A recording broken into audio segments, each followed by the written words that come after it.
अजब के दर्द के मारों को भूल जाती है ये आँख, जलते नजारों को भूल जाती है।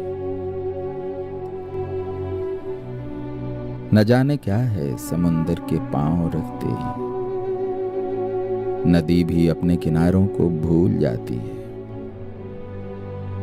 वो मुझसे करती है सब मौसमों का जिक्र, मगर लहू में रक्सां बहारों को भूल जाती है। हरी भरी हुई शाखों को काटती खलकत ज़मीं पे उगते शरारों को भूल जाती है।